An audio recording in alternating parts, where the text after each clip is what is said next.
ससुररिए के मजा लेबा तनी घरवा दुआर के चिंता हो। अरे हे भैया सुना सुनावा जवन मजा ससुरारी वो घरे कहाँ बा हो तनी सुना कवन मजा बा तनी हमहू के बताओ। सरहज के अपना छोला खियाइब मेहरी के अपना छेना हो।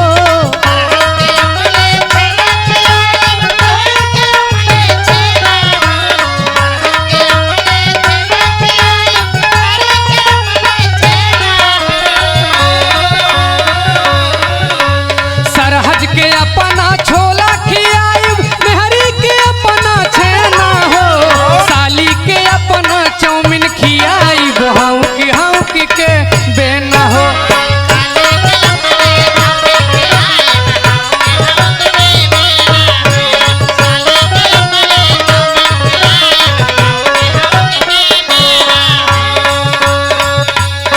यह कुल करवा ए बच्ची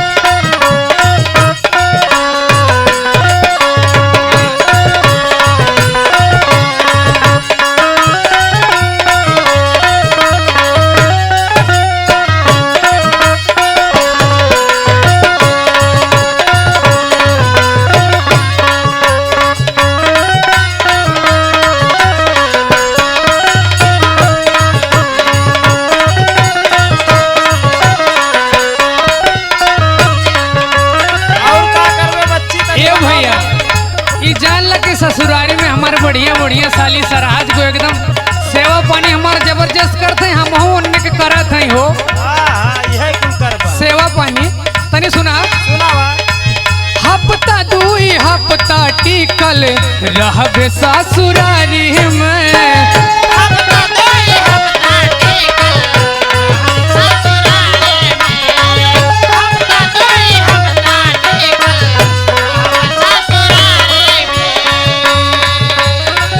जाइबो नाही घरवा माई केतनो दी गाड़ी हो।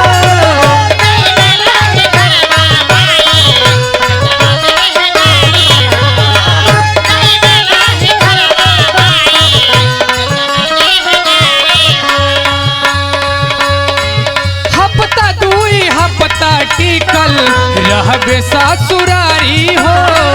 जाइबो नाही घरवा माई केतनो दी गाड़ी हो। सुना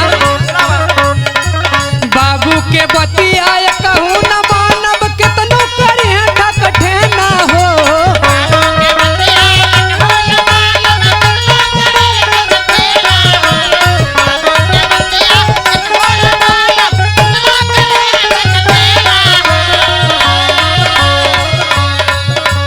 बाबू के बतिया कहूँ न मानब केतनो करे ठकठे ना हो। साली के अपनो चौमिन खियाई हाँ के देना हो।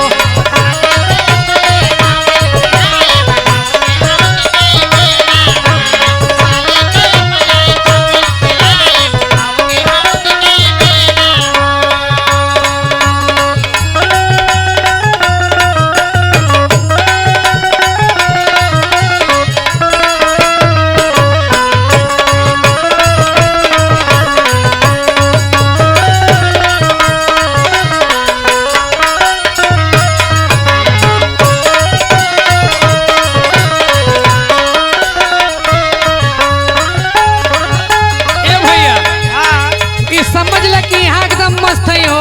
अच्छा खाए पिए मस्त है एकदम टनाटन कोनो दिक्कत नहीं के। बस सुना सुनावा यही जा हम खोलब एगो अंडा के दुकान हो।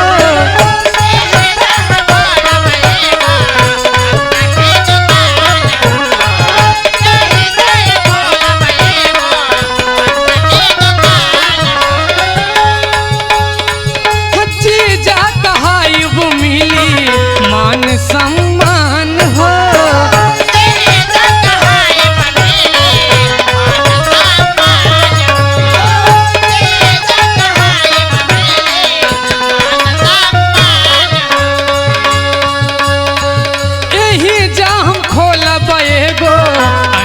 के दुकान हो जीजा कहाई वो मिली मान सम्मान हो।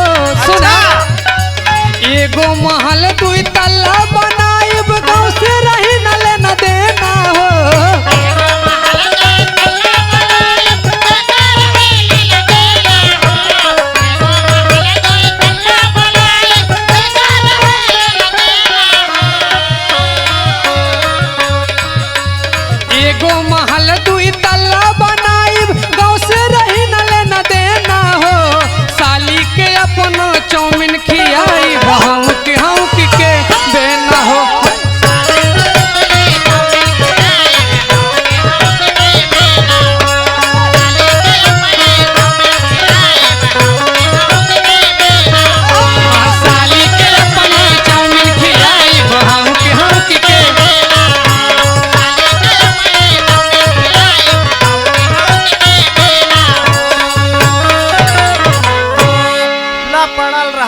हाँ तो बाद में बुढ़ऊ जमनिया कुल हमारे नाम हो जाए ना।